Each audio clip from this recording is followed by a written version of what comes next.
is going on, Minnesota Vikings fans? Sorry, I'm just checking my work phone. I have a fucking missed call. I need to freaking give that person a call back because I need to schedule that appointment. All right, we have made it to our weekly pick'ems video, ladies and gentlemen. We're going to discuss all the picks from the week 3 games.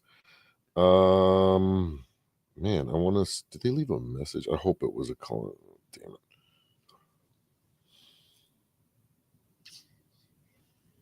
1613-688. Either way, we'll figure that out after the stream. All right, we are back, ladies and gentlemen. Welcome back to the Purple and Goals Bar channel. I am your host, Supreme Overlord, aka Mr. AI Man 3000, aka Mr. Never Gets It Wrong, aka your number one Vikings fan. Here we go, guys. Let's jump into it. We're gonna go without further ado. What the hell? I was like, how does that not select it? There we go. Perfect. Okay, so I'm going to share our screen here. And we're going to dive right into it, guys. We're going to get into the weeds here. There we go. That's big enough for you guys to see. So, probably a quick recap of last week's games. Let's see here. We ended up getting 8 right. The Texans, Vikings, Chiefs, Broncos, Steelers, Giants, and Commanders let me down this week. Although, when I was watching the rewatching my picks last week, man, I came so close to picking the Seahawks. I basically predicted how the Chiefs game was going to go. I said it was going to go down to 3-point win, but I gave the edge to the Chiefs. Broncos, again, I expected them to completely shut down those Colts. Texans, I thought they would come away with a sneaky win against those Bucks, but Baker Mayfield is freaking banging on all cylinders, ladies and gentlemen. So welcome back to the Purple and Gold Bars channel. We are at it. So far this season, we are rocking about a 54% accuracy rating here. Last week was a lot better. We got 18 picks right so far. Usually the first few weeks are a little bit difficult. Usually by the second half is where I start getting even more closer to getting perfect picks. So we'll keep that this trend going week to week, guys. So let's start with the Thursday night matchup. Tonight, we have the Miami Dolphins visiting the Buffalo Bills. Wow, ladies and gentlemen, this one I think most people would say is the easiest pick of the week. We got the best team in the league coming up against one of the bottom feeders, struggling teams. And what do you think is going to happen, ladies and gentlemen? I'm looking at it. I'm seeing it. And I do understand that there is a lot of potential and possibility that Miami might be able to pull this out. It is a divisional game. We all know, we have seen countless times where we see a 1-win team, 2-win team, 3-win team go into a top front runner team and in a divisional game and beat that number one team, right? Or that team that's clearly ahead of them in the standings. That's why divisional games are so difficult to predict. But regardless of that fact, I am not picking against the Buffalo Bills anytime soon. Not until I see a credible threat that they're facing. Miami's, to me, is not. I know there's possibilities for them to do something. They have the pieces. They still have Tua. They still have Tyreek. You know what I mean? They got the potential to get things right and make a splash. But unfortunately, I don't think it's going to be this weekend. I think it's going to be much of the same. Even if the Buffalo Bills dig a hole, I'm more than confident that Josh Allen is going to pull it out. He has definitely refined that ability to dig himself out of holes over the last few years, and it was on full display in week one. So I anticipate more of the same coming out of Josh Allen. The Atlanta Falcons visiting the Carolina Panthers. 1 p.m. game in Carolina. Right now, I can't in good conscious pick the Carolina Panthers against anyone. Right now, they are discombobulated. They are looking very much like they did at the beginning of the season. Last year, I mean, they look more like they looked last year at the beginning of last year's season, where they were struggling, and it wasn't until they benched Bryce and brought in the old red rifle in to kind of replace him and kind of get him in the right state. I think we're gonna might see something similar, or maybe this might be the year where they finally give up on Bryce after a middling season. Again, anything can happen any given Sunday, so give credence to that if you will, but I am definitely not going to be banking on anything like that. Give me the Atlanta Falcons in a one-sided match. Next, we got the Cleveland Browns versus the Green Bay Packers, which I think might be the second easiest pick to make this week. We have a strong Green Bay team. We know they have a top roster, or not a top roster. We know they have a really good roster, and they are in that same kind of area as we are, where they're still developing, finding a way to become a consistent playoff team. I don't see Jordan Love, although this is that type of team that Jordan Love throws a game-ending pick in the fourth. I don't think it's going to get to that. I think Green Bay is going to take control early and basically not look back, despite how much of a defensive effort Cleveland puts in. That's why in this game, give me the Packers over Cleveland. Next game, we have the Houston Texans visiting the Jacksonville Jaguars. Now, the Jaguars looked a little bit better than anticipated last week. They put up 27 points in a losing effort. But that's the ability to put some points is there. They did it up against a middling defense in the Bengals, right? But they were putting up points. So there is some threat there. Houston, another situation where they got a strong defensive team, strong defensive roster. Now they just got to get CJ Stroud to get out of his sophomore slump and find his way back to being a top tier quarterback in this league. I'm going to, even though this is a home field advantage here for Jacksonville, I still think this is going to be a very, very close matchup.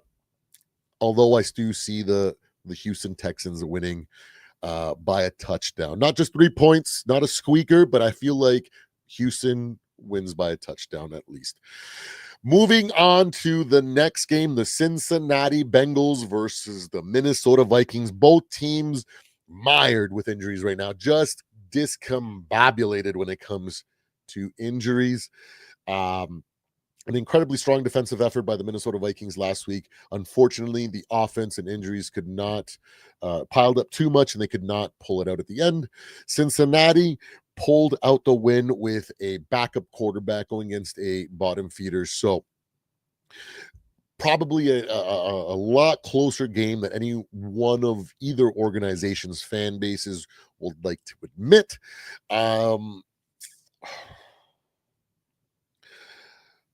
It's still in Minnesota, so we're gonna give that advantage played a massive factor in keeping the game close against those trash Falcons last week. So we are going to still bank that home field advantage is going to be the difference maker. Carson Wentz is making his start for the Vikings. Jake Browning is starting for the Bengals, so it's not like we can really match up and be like, oh wow, someone's got the clear advantage of quarterback. It's going to be an interesting game. It's going to be a bunch of ups and downs. We're going to see a lot of miscommunications, maybe some bad decisions by quarterbacks, maybe some bad reads, things like that, things of that nature, where we're going to expect I'm expecting a lot more procedural errors from both teams, but all in all, I think the slight edge still comes away with Minnesota. Give me Minnesota in a probably a low scoring game, something like 20-17 or like 17-14, something like that. But I'm going to give it to the Vikings on a squeaker here on the 1 o'clock game. Woohoo! Next we got the Pittsburgh Steelers after getting upset by the Seahawks going up against the upstart Patriots here. What a win from the Patriots last week. Drake May has arrived. A lot of people are saying I am happy to see the Patriots succeed. I did give credit to the Patriots in a form of where I imagine Mike Vrabel. My bold prediction is Mike Vrabel is going to be the coach of the season. So, hold on, the pups are going out. Hold on a second, guys. Oliver, go outside. Go outside. Good gravy. All right, sorry about that, guys. There he goes. Okay, the little man is gone. The little palm pug is out the door. He is full of energy. But let's go back here. So we got the Pittsburgh Steelers. We got Drake May. I think he is well on his way to kind of find himself in the league. What a great confidence boost for the young man. I am a little bit particular because my brother-in-law is a Patriots fan, lifelong Patriots fan. So I also have a soft spot for New England. So I always kind of low-key want them to win because I don't want my brother-in-law to be frustrated or having a bad week, So but then we got the Pittsburgh Steelers again, after, like I said, going into last week's game, I was so torn. I almost picked the Seahawks. The only thing that gave me the edge and was Mike Tomlin. I just thought that was going to be enough. He's going to have some sort of sneaky something to kind of help them steal this one if it was as close as I had imagined. It was, and instead the Seahawks took that one. And like I said, Brett, like I said, Aaron Rodgers, like I said in the preview, Aaron Rodgers in week 1 looked like Aaron Rodgers of old. But at times he looked like old man Rodgers. So we'll see what we're going to see and what we're going to get out of this week 2 matchup.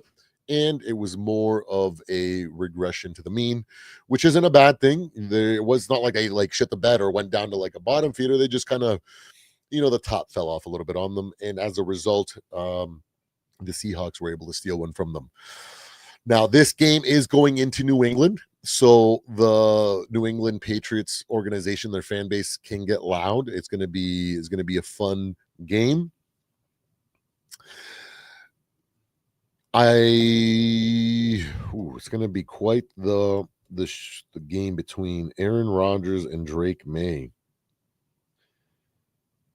Wily experience on both from the quarterback as well as the coach, on top of the Wily experience from Mike Vrabel.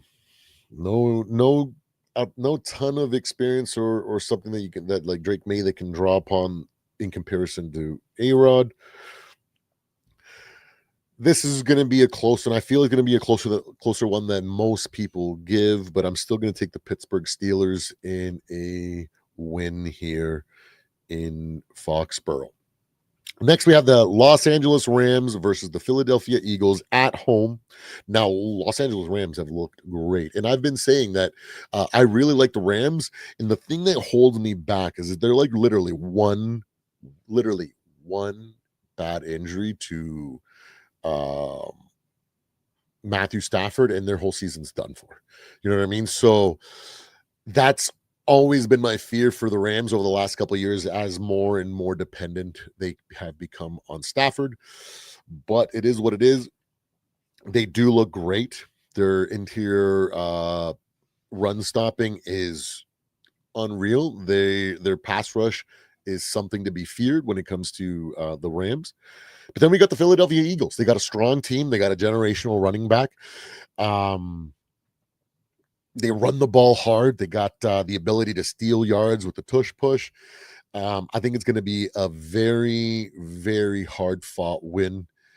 I'm going to give the edge to the Eagles here, though. I feel like that home field advantage is going to play a big factor. It gets really loud in CenturyLink, if I remember correctly. Um, and so I think that they're just going to be able to pull it out. They're coming off a big win last week, so their confidence is going to come up at an all-time high. So give me the Philadelphia Eagles and a 10-point win over the Los Angeles Rams that are not going to look bad. They're going to actually look really, really good at times. And people are going to be really scared in moments where they think that this is where they're going to take over. But I think the savviness of the Eagles, their defensive prowess is definitely going to step up when it counts. And they're going to steal one here and take a good 10-point win over the Rams. Moving on to the New York Jets at the Tampa Bay Buccaneers. The Bucs are at home. Baker Mayfield is on a heater right now. He is looking great. Every single year, we have seen Baker go from the type of guy that shows flashes of his abilities and shows flashes of his aggressiveness and his the demeanor, his personality that makes him a winner. He can dig deep and pull wins out of his ass sometimes. When that confidence starts overflowing for him, he seems to the ball seems to freaking just come out of his hand faster. He seems to be more decisive, just seems like a better player in general. And then we got the New York Jets. They have an injured, banged up Justin Fields. I'm not sure if he's playing this week. That may be a big factor. So there's just too much going against the Jets here and too much going against Tampa Bay. It might be a closer game that we may expect. We got a big 2-week stretch here coming for the Tampa Bay Buccaneers. And maybe it might be an emotional hiccup for them, but they are a good team, in my opinion. They are the front runners in their division. So give me the Tampa Bay Buccaneers in a surprising low-scoring game, something like 24 to like 12 or 14, something like that. New York Jets will keep it close early in the game, and I think that it won't be until the second half that we'll really start seeing Tampa Bay really pull away from these Jets. Coming up next, we have another 1:00 game. We got the Indianapolis Colts coming up against Cam Ward and the Tennessee Titans. Mr. Danny Dimes is looking like the quarterback that Eli and Peyton promised the Giants organization.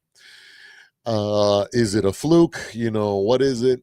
They didn't look as high flying last week as they did this as well as like they did in week 1. Cam Ward still impresses despite struggling and not coming out. He does show flashes. He does show poise. There's just a lot of work to be done, and that's totally expected by a young rookie quarterback learning his way, learning the ropes through the system. As Vikings fans, we are going through it right now as well. We are experiencing a lot of the same ups and downs, but it is what it is. That is expected and not a bad thing. It's part of the process, and let it be what it is. I really want to pick the Colts here, but for some reason, my intuition and my heart is telling me that the Tennessee Titans are going to be coming away with an upset here. I haven't taken a pick yet from my heart, so I'm going to go with this one. I'm going to go with the Tennessee Titans over the Indianapolis Colts in a wild barn burner that we're going to be looking at Cam Ward as he has arrived. This is the he has arrived game for Cam Ward. This is the type of team that he needs to face to be able to get that kind of notoriety. So I'm going to bank on Cam Ward and the young Tennessee Titans to kind of pull off a strong win here against the Colts at home. Next, we have the Las Vegas Raiders coming into Washington. Las Vegas had an incredible start to the season. Geno Smith threw for a bunch of yards, for a bunch of touchdowns, and people were saying, oh my God, Las Vegas is a lot better. They're actually going to maybe even a top 10 team. And I'm saying, whoa. Let's pump the brakes here. There's still, this is one of the teams that has the most new to deal with, right? So I've been saying a lot like the teams that have the most new to overcome are going to struggle a lot more than people give credit. That's why I have made the predictions that I've made going into the season with certain teams. Looking at you, Lions and Bears. But yeah, so it's still going to be some ups and downs. Last week they got shut down pretty hard, and it wasn't pretty. I think they only came up away with 7 points or something like that. So it was rough for them. I think they're 1-1 going into this game. Same with Washington. Washington has something to prove. And yeah, like it's hard to bank. It's hard to bet against Aiden Daniels over Geno Smith. So I'll Genty's looking pretty good. But give me Debo Samuels and Jaden Daniels in a closer match than people will give credit. Washington by 10 over Las Vegas. Here we go. Denver at Los Angeles Chargers. Wow. This game going into the season probably didn't seem like it's going to be quite the banger, or maybe even some like a highlight spot on either one of these schedules, because you know what I mean. We were thinking, a lot of people were thinking of different things, right? Maybe a lot of people were saying, well, let's pump the brakes on these Chargers. Let's wait before another year before we can really crown them. And a lot of people with Denver were like, holy crap, this defense is top tier. They're going to be hitting the ground running. And we've kind of seen the opposite. And it's two good organizations with great rosters, great quarterbacks. I know Bo Nix is struggling in his year two. Sophomore slump is a thing, but it's okay. I think he's got what it takes to develop into a serviceable quarterback. And the Denver Broncos, I think, have a good one there. It just sucks that they're coming up against the Chargers in LA. It's going to be rough for them. They Justin Herbert's a better quarterback. Let's be real. He's more ahead of the timeline, so he's going to make less mistakes. And they just have a solid coach that has completely rewritten that organization. I don't see the Chargers charging anytime soon. Give me the Chargers in a 3-point win over the Denver Broncos. Next, we have New Orleans visiting Seattle. You know, a lot of people have been dogging Mr. Spencer Rattler. I think he's doing a great job. He's shown tremendous poise and resolve, despite all the negativity and everything going on in the building as things progress, right? But I don't think they merit the dogging that they're getting. They're not a great team by any means, but I feel like they have been classy and have been doing all the right things, and have been doing the things like other bad teams do, like the Bears, puffing out their chests, acting like they're going to the Super Bowl after proving nothing in the league, right? So they're humble. They have a great little roster. I really like Alvin Kamara. I've loved Alvin Kamara since he was drafted into this league. He's a great running back, incredibly hard to take down. But then we got the Seattle Seahawks that are just a step above. So it's going to be incredibly difficult to pick against these Seahawks. That's why I'm going to take the Seahawks in. Hey, Samuel, what's going on, buddy? Great to see you, man. So give me the Seahawks in a 2-score win over these New Orleans Saints. I think the Seahawks are going to be looking to kind of reestablish their dominance and look like world beaters so that they can kind of get back on the hype train, or get people back on their hype train. So I think it's going to be a good game regardless. I think Spencer Rattler is still going to be doing a lot of good things despite having the roster and situation that he's in, but it's not going to be enough against these Seahawks. So give me the Seahawks in a 2-score game. Following up, another dumpster fire versus dumpster fire situation. We got the Dallas Cowboys coming up against the Chicago Bears in Chicago. So now you would think maybe, Chicago's got that home field advantage. That might be the thing that might give us the edge to pick the Chicago Bears over the Dallas Cowboys. But you know what? Home field advantage doesn't seem to be a factor for these Bears because they are not good yet. And it's not going to be until late in the season where we start seeing them start to click, because there is so much that they are having to adjust. There is so much camaraderie, teamwork, and cohesion that they still need to be built in order for them to um be the team that the fans think they already have. So, but then we got the Dallas Cowboys, a team that has been mired in controversy and ongoing dumpster fire for like 6-7 years now, right? But they did get they squeaked one out. Ah, man.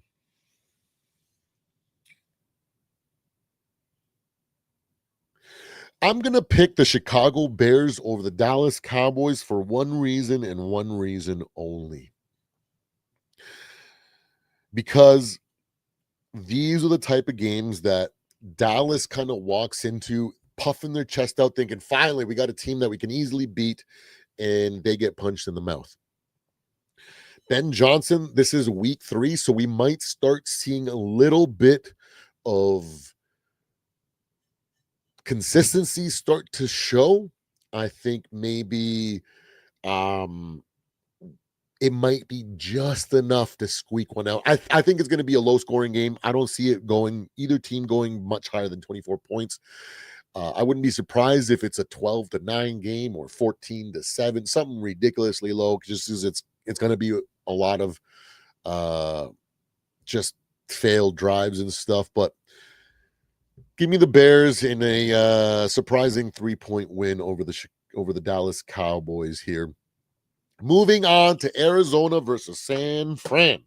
Can Mac Jones can Mac Jones at home defend home field against Kyler Murray and the Arizona Cardinals?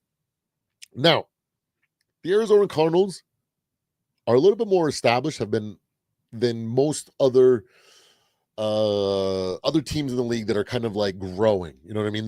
They've had this is going to be the second year with Marvin Harrison Jr. Kyler Murray has been here for a long time now. Now he's a year removed from his injury that he came back from, right? So more and more things that are starting to fall the way of Arizona, which is why I think they're on a 2-game winning streak right now. If I'm not mistaken, I think they're 2-0. And then we got San Fran. You know, Mac Jones. They got a lot of talent on that roster. Fred Warner, man, geez, Louise, he is unreal. Let's be real about that. I think it's going to be a close game, but give me Arizona in a tough defensive win against the San Francisco 49ers, a 3-point win to end the game here. That brings us to the Sunday night game. We have the Kansas City Chiefs versus the New York Giants, 2-2 teams. Who is losing their Hey, it can be extremely easy to pick KC here. They are the most complete team in comparison to the Giants. Although I think there's a lot of potential here from the Giants. It's just still brewing. It's just so early before we see their potential start to line up and prove it on the field. I think it's going to be a higher scoring game than people are going to give credit to. I think Russell Wilson is definitely going to be out to prove people wrong like he was last week. Unfortunately, that late game interception really hurt them there. Now, I haven't seen any reports. You guys can let me know. Samuel, have you seen this? Was it that Malik Neighbors ran the wrong route, or was it that Russell threw the wrong through the post instead of the speed out, right? So I don't know whose fault it was, but I still have a soft spot for these Giants, but I can't pick against the Chiefs in good conscience, although I would not be surprised if the Giants upset these Chiefs. Because they have some unproven talent that could randomly go off and then disappear for weeks on time. That's the type of team they are. You know, they're going to show flashes this year. They're going to show a lot of potential, and then next year, the year after, we're going to be saying a lot of different things about these Giants. Mark my words. But I'm not picking the Giants today as much as I really, really want to. I'm taking the Chiefs in a snoozer on Sunday Night Football. Then we have Monday night. Ooh, that's going to be a good one, Ace. Super Bowl LX on Sunday, the 8th of February, 2026 in California. That's going to be an awesome game. Woo, we'll see who is there at the very end. But here we go. We have Monday Night Football. Detroit in Baltimore going up against a team that they have not been able to figure out. Every single time they play these Baltimore Ravens, they get embarrassed huge. Coming off a blowout win last week, the Lions are going to come in thinking that they've got a lot more than they really have. I feel like a lot of the motivation that kind of pushed the Lions into that win, that kind of helped them push past all their deficiencies, was the fact that it was against their ex-head offensive coordinator. So I feel like that extra motivation kind of helped sharpen some things up that weren't looking good in week one. But that added motivation is gone, and now they have stress and pressure because they're going up against arguably one of the best teams. Some people will say the best team in the league, and I wouldn't argue, honestly. If somebody were to tell me that the Eagles are the best team in the league, or the Bills or the Ravens were the best team in the league, I wouldn't argue with them. I'd be like, yeah, you know what, I can't argue, because to me, the top three teams right now, that I perceive, not based on standings or anything like that, I perceive to be the Baltimore Ravens, the Buffalo Bills, and the Eagles right now. They just have all the things to earn that kind of respect. Now, that's a huge task to take on for Detroit. They have a new defensive coordinator. They have a new offensive coordinator. There's going to be a lot of miscommunications, a lot of things that are going to go wrong still this season. They're still adjusting to this new everything. It's why we saw them struggle so bad in week one. So, last time these two teams faced off 2 years ago was one of the games that I remember. 2 years ago, everybody's saying, "Oh, the Lions are so close, man. They're so close to the Super Bowl. If it's not this year, it's next year for sure. They're so dominant, right?" But I kept saying, "Hey, guys, there's still more than that away from a Super Bowl, guys. Like, let's be real." And the reason being was that every single game 2 years ago that were playoff like games where they played top teams, they lost. They lost to the Buccaneers. They lost to the Packers. They lost to the Ravens. They didn't even, Cowboys aren't even a front runner then, but lost to the Cowboys. A lot of bad losses in games that should have been indication of how ready they are for playoff football. Fast forward to last year, when everybody had put them as the consensus winner of the Super Bowl, I kept saying, wait until we see how they play in playoff like games.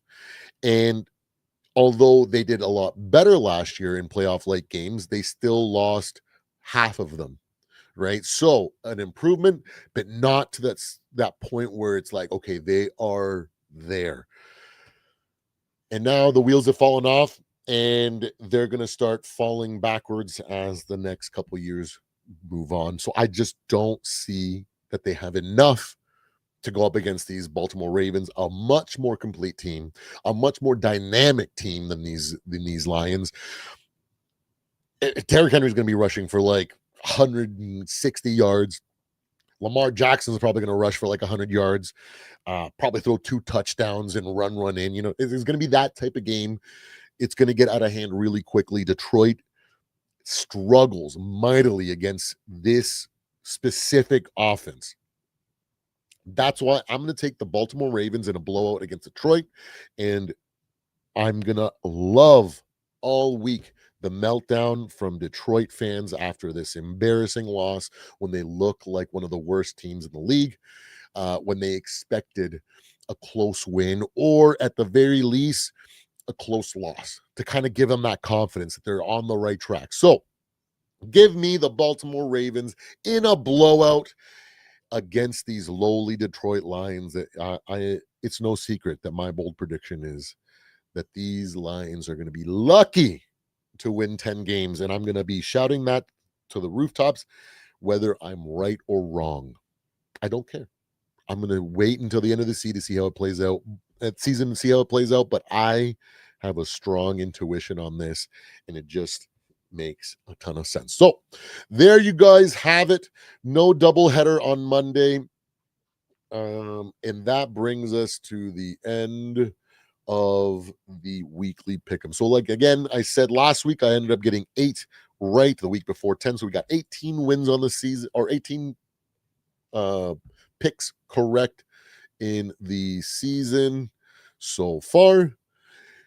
And I do expect that 54% accuracy rating to increase. I usually bring it up to around 60, 65 as the season progresses, as there's more evidence and more to be able to calculate from. So thank you so much for hanging out with me on the second segment of the day. Samuel, you are a fucking G, my dude. Thank you so much for hanging out with me on this live.